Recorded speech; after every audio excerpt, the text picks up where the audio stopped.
Bismillahirrahmanirrahim. Teman-teman sekalian, makin kita menjaga hubungan dengan Allah Azza wa Jal, makin kental kita mendekatkan diri kepada Allah Subhanahu wa Ta'ala, makin kita paksakan, maka makin dekat Allah dengan kita. Misal contoh, antum praktekin, buat jadwal 1 bulan dari sekarang atau 1 minggu dari sekarang, 1 bulan lah dari sekarang, coba antum buat sebuah catatan sederhana amal ibadah yang sudah antum kerjakan yang menurut antum paling sempurna pribadi, tidak usah liatin ke orang lain. Tulis misalnya sholat 5 waktu, saya dari tanggal 1 Muharram ke akhir Muharram saya akan mulai, atau misalnya 1 Oktober sampai akhir Oktober saya mau coba sebulan nih. Lebih baik lagi kalau tolak ukurnya 40 hari, karena Nabi SAW jadikan patokan siapa yang sholat tidak ketinggalan takbiratul ihram pertama imam 40 hari, dijamin baginya selamat dari sifat kemunafikan. Baik, pegang hadis itu 40 hari dari tanggal 1 Oktober sampai kita ambil misalnya 9 November, karena kan ada sampai tinggal 31 kan.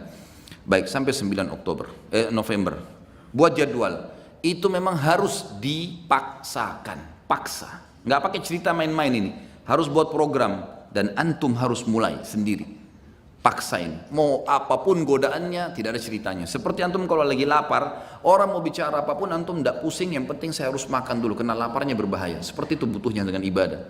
Antum lagi haus, orang mau ngomong sebentar, saya mau minum, haus, begitu antum buat program ibadah sekarang. Lebih penting daripada makan dan minum sementara kita lapar dan haus nih. Buat jadwal, sholat 5 waktu, saya harus on time. Jadwal, buat jadwal sholat, mulai, start, subuh, duhur, asar, maghrib, isya, buat catengan. Besok lagi, terus paksain.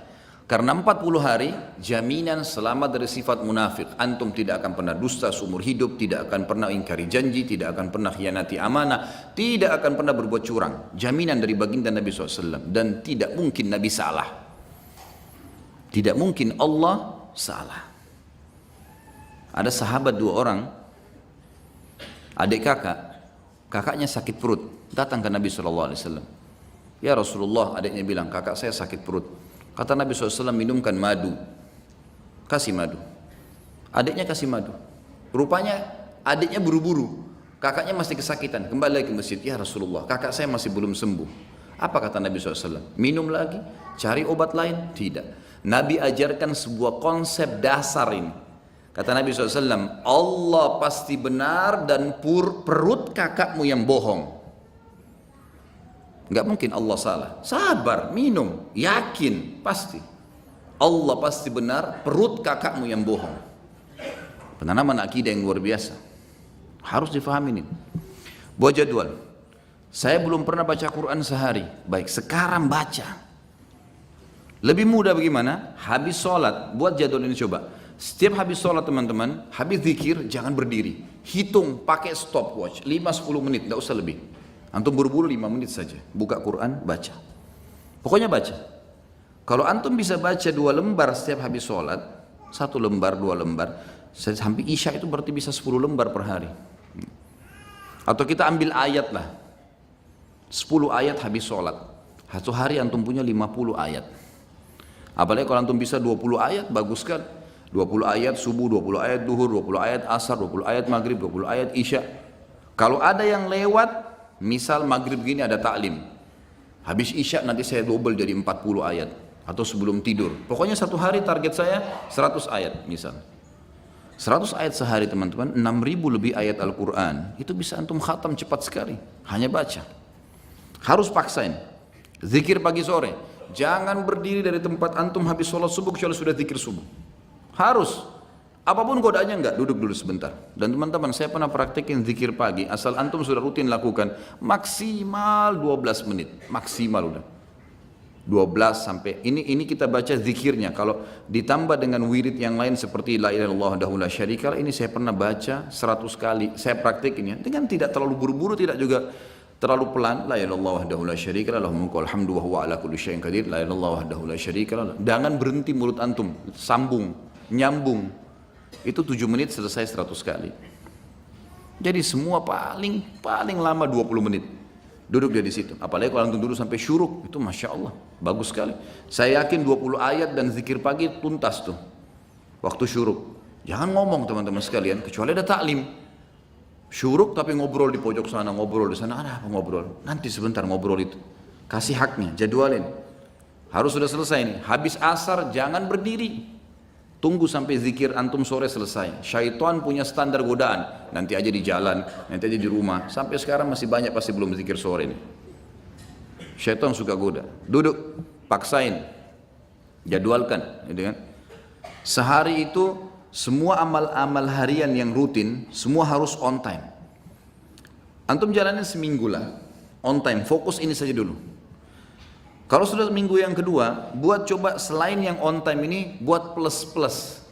Plus-plus itu kayak jenguk orang sakit, kayak menghafal satu hadis, setiap hari satu hadis, atau seminggu satu hadis. Buat plus misalnya jenguk bakti sama orang tua, walaupun cuma telepon. Ada plus-plus dari jadwal rutin, jalankan seminggu. Coba begitu, atau kalau kebanyakan pindahin ke pekan ketiga, pekan keempat, dan ini harus dipaksain ya. Ini nanti teman-teman kalau sudah dipaksakan jadi terbiasa, kita jadi seperti roda, jadi seperti sebuah kebiasaan, tidak enak lagi kalau nggak dilakukan. Jadi kalau antum kerjaan sebulan atau 40 hari tadi, memang butuh paksa di sini. Insya Allah setelahnya nanti malah jadi nggak enak. Orang kalau biasa puasa Senin Kamis terus nggak puasa, nggak enak. Atau orang biasa sudah ke masjid, sholat on time, telat sedikit rasanya beban, gitu kan? Terus begitu. Dan kata kuncinya, kalau kita sibukkan diri dengan perbuatan amal soleh seperti ini teman-teman sekalian, pasti dosa atau akan tinggalkan secara otomatis. Nggak ada waktu buat dosa udah. Jadi nggak usah sisipkan energi khusus tinggalkan zina, tinggalkan riba, nggak. Sibukkan diri dengan amal soleh yang antum akan tinggalkan nanti. Karena ini penting di sini. Sibukkan diri dengan amal soleh maka dosa akan kita tinggalkan. Kalau ini terjadi, akan terjadi banyak karamah. Sebagian ulama menyusun ada beberapa tingkatan karamah itu. Yang pertama, yang umumnya datang kalau orang itu memaksakan diri dalam ibadah, mengerjakan yang wajib dan sunnah, meninggalkan yang haram dan makruh, maka dia akan sering melihat, dia akan sering merasakan firasatul mu'min. Yang kata dalam hadis Nabi SAW, kata Nabi SAW, firasatul mu'min benar. Ada sebuah perasaan yang kita rasakan, orang ini baik atau tidak baik. Jadi ini bisa dibedain ya dengan sesuatu kalau antum belum dekat sama Allah. Itu berarti dari belum tentu benar, bisa dari syaitan, sangka buruk. Tapi kalau seseorang sudah paksain diri, sudah jadwal ibadah tadi, antum bisa merasa orang ini mau niat jahat atau ini orang yang mau baik sama kita. Tapi konsekuensi ini dulu nih. Kalau sudah terpenuhi ini baru. Kalau tidak, masih antum Senin Kamis masih jalan. Ada orang sholat 5 waktu, iya, ikhwah banyak. Tapi nggak pernah puasa Senin Kamis. Entah kenapa. Apa udurnya nggak tahu. Mau tunggu mungkin mati, malaikat mau datang baru puasa, Allahu a'lam. Gak ada alasan sama sekali. Kerja, semua orang kerja. Semua panas semua. Ramadan kemarin sudah menghapus semua syubhatnya orang yang tidak puasa. Semua dihapus. Panas iya, kerja iya. Sama semua. Sama, sudah kita dilatih sama Allah SWT dan wajar kalau orang menjadi lebih baik, wajar, gitu kan? Yang kedua, dia kalau terus memaksakan diri lagi, dia akan mendapatkan yang dikenal dengan ru'yah sadiqah. Ru'yah sadiqah ini, sebagian ulama, tentu tidak semua, mengatakan diambil dari sabda Nabi SAW, mimpi yang benar dari seorang mukmin atau ru'yah sadiqah adalah cabang dari 40 cabang kemukjizatan Nabi.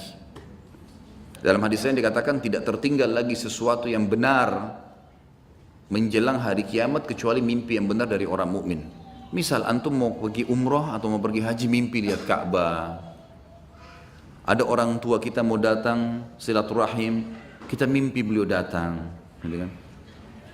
Banyak hal yang diperlihatkan oleh Allah SWT, mimpi. Dan mimpi itu berita gembira, membuat orang mukmin ini senang.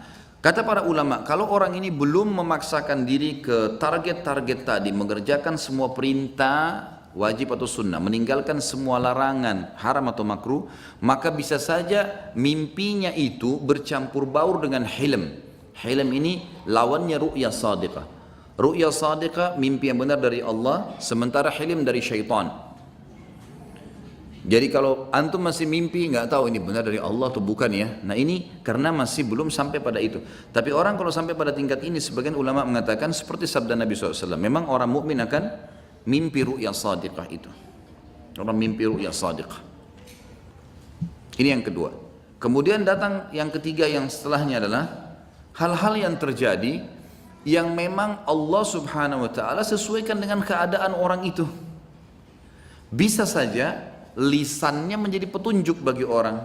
Seperti misal Umar bin Khattab radhiyallahu anhu di zaman khilafahnya beliau pernah tiba-tiba naik mimbar, kumpulin orang di masjid, lalu beliau mengatakan, "Hai pasukanku, ke gununglah kalian, ke gununglah kalian." Bahasa begitu. Orang yang lagi di dalam masjid, apa ini? Amir Mukminin bicara apa ini?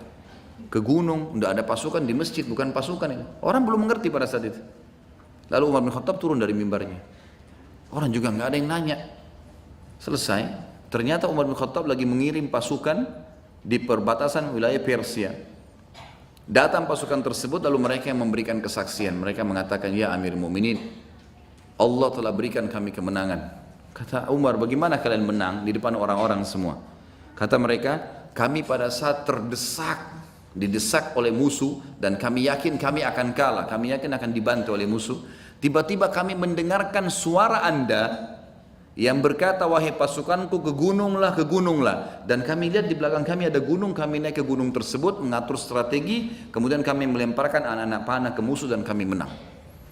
Umar bin Khattab waktu itu yang muncul adalah perasaan dia. Dia tidak bisa lihat ghaib. Umar bin Khattab tahu itu. Tapi ada feeling yang sangat kuat di situ. Kalau dia harus ucapkan itu, maka dia ucapkan dan dibuktikan di lapangan. Allah berikan kemenangan pasukannya. Tapi ini bukan orang-orang yang biasa, bukan orang yang baru Senin Kamis sholatnya, baru 2 kali 3 kali datang taklim, baru tiba-tiba mau. Apalagi kalau sudah pakai aku dan saya tadi, lupain sudah ini. Jelas ini? Ini bahasa Indonesia ini. Ya. Jangan lagi